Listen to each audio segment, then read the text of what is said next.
Hello, welcome back. This is the Abstract Fairy, also known as J.L. Forbes, and today I want to talk about segregation in our country and throughout the world. I think it's pretty ironic that people shout out about their equal rights and wanting equal rights, but when they're asking for equal rights, many people are coming from a space of limitation. So, for instance, the gays want equal treatment. They want to be able to get married. They've fought a long road to get their rights to prevail.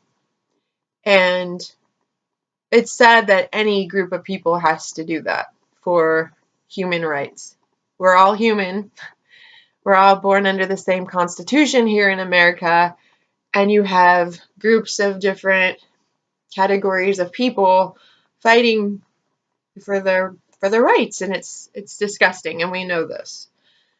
My current frustration with this whole mess is that, well, this started when Oprah did her speech, and then everyone started tweeting Oprah for president. Yeah, she's a great speaker. She's also an actress, and she's a Hollywood person, so she's part of the elite. And not only that, but let me just say this. I see every person as best as I can as a spiritual being having a human experience. So when I speak of people negatively, I'm just giving a limited point of view of how I feel about what they're doing. Ultimately, we all have an awful lot of potential. Each one of us, each unique human being on earth has a special gift or several special gifts. All of us are dynamic. Nobody is exactly alike. We're all incredibly unique. And we're all essentially God in the flesh. So I see Oprah as such. However, when she comes out and speaks for a certain group of people, or speaks as a Democrat, or as a black woman, or as someone who was from the projects, she's backwards discriminating because she's speaking from the space where people have judged her in the past, or from the space that's almost held her back in life because of people's segregation and their judgments. Instead of coming from a place of complete wholeness as a spiritual being, which you would think she'd been enlightened enough to do after all the information she's obtained throughout the years, with all the people she knows, with all the influences, with all the learning she's done. And this goes for the presidents and anyone who's leading any kind of major group. You would think that a person who was leading for human rights in general, or for women to be treated equal, or for blacks to be treated equal, you would come from a space of being completely whole and human and fight for human rights as a whole. Because we've got all these groups of people. We've got the gays, we've got the blacks, we've got minorities throughout the country who are fighting to make a living and to live and flourish. We have transgenders who are just having a hard time right now with all the judgment. And then we have Hollywood promoting all these movements, and the mainstream media as well. It would be so much more productive and successful if all of these groups of people would stop coming from their limited space of being a label, like a transgender, a gay person, a black person, someone from the projects, and would say, hey, I am human. We're all human. All of us in these different groups are all the same. We're all human. We deserve to make a living the same. We deserve to have the same rights. We deserve to choose who we want to be with sexually. That is where the power lies. But we live in a country where the mainstream media is purposely segregating us and putting us in these little groups. So we all judge each other based on these really limited things and limited traits, when all of us are essentially spiritual beings having a human experience. So it's heartbreaking to me that no one is out there going, hey, all you groups, let's go stand together and get our rights back. I don't know why any powerful elite person would not think to not label themselves. I don't want to be known as a political party. That's not how I identify myself. I don't want to stand up for the redheads in the country, and fight for something for redheads, because this body is temporary. My personality is temporary.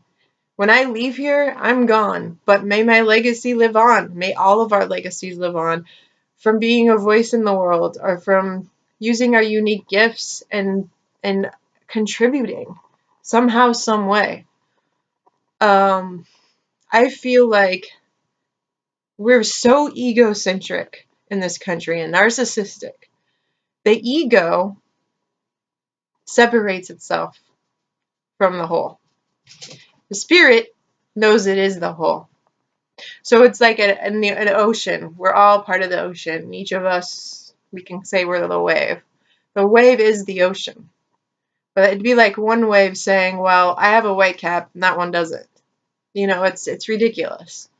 We're all part of the whole. The ego wants to separate, so the ego latches on, it attaches itself to an identity of who it gets to identify with. So, like, for me, I could identify as a very independent career mom and fight for that label. And I'd have to act out in all the ways I could to keep that perpetuating in my life. Like, if I was proud of that, or if I had a ton of money and I was proud of it, my ego would latch on to that label and do whatever it took to keep that label. And that's how I would separate myself from others. Because the ego is scared of death, it's scared of disappearing, it's scared of not being seen. So all these leaders, everyone shouting Oprah for president or whoever, they're coming from an ego space. Even though Oprah seems to be speaking from her heart, she's coming from an ego space. And I don't want another egotistical leader in this world. And I don't know if it's possible to get somebody who's so wise that they speak from their whole being to lead us. But I'm sending this message to those of you who are trying to wake up in this dense reality, trying to make a difference, or at least see something bigger than the small picture and all the crap going on. I'm not here to change anyone's mind who's not on board with waking up and wanting to do things consciously.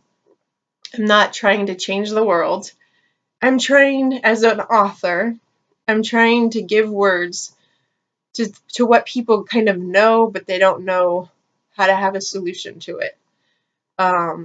Intuitively, I've been aware of a lot throughout my life, but just recently had words to articulate toward what I was feeling about politics and all the segregation. And I just thought the world was really weird growing up. I thought it's really backwards and people are living these mediocre lives and they're really unhappy and they have these amazing gifts that they can't use because you can't make a living being an artist, quote unquote. I mean, some people do. So I was very bothered by the fact that my parents worked so hard to keep a roof over our house, and they were both really talented with other things, and they both had other dreams. And that just really bothered me, and I always thought, all the animals in the world have different purposes to contribute to the whole ecosystem. And I think that's how it is for humanity. There's people like me who write. I read tarot, so I help people see a bigger picture in their lives. I'm really good at listening. Then you have the architects and the artists and the engineers and the healers. And if all of us were able to actually come here and do what our soul really longs to do, I believe this world would be completely balanced, unlike it is now. And I'm just trying to make a little bit of a wave in my sphere of influence to see things differently and to kind of give a big picture of how we can find solutions for some of the world's problems. And I'm only speaking to those who have a heart to change something, but they don't really know how, or they just need words for how they're feeling. That's what I'm trying to do now. I really appreciate you watching my video, liking it, and sharing it. I'm going to be doing more. This is a channel I'm supposed to be having with my partner, but I may put this on my own channel and then we'll do our own videos together. So I'm getting ahead of the game on that, but I feel so passionate about sharing what's been just coming to me lately and how my words are finally coming together from what I've been feeling. And I think it's so important that we individually know when we're navigating from an ego space, which is a limited space, which thinks it's separate, which wants to identify with something instead of knowing that it's not going to disappear if it just realizes its whole and fights. I don't even like the word fight, and contributes to the whole of humanity. And I think we need to know that as individuals. It's important. Are we coming from an ego space out in the real world, or are we coming from a heart-centered spiritual space? That is where the work is for me, and that's what I've been working on, even in all my relationships. When I'm speaking to people, when I'm dealing with my children, am I coming from my soul or am I coming from my ego? And that's a good way, that's a good practice. And then it'll be radiated out into the world, and then we can start seeing when other people are doing it and start following real leaders who are coming from that space instead of rooting for the egomaniacs. That's all I have to say tonight. Namaste. Thank you for watching.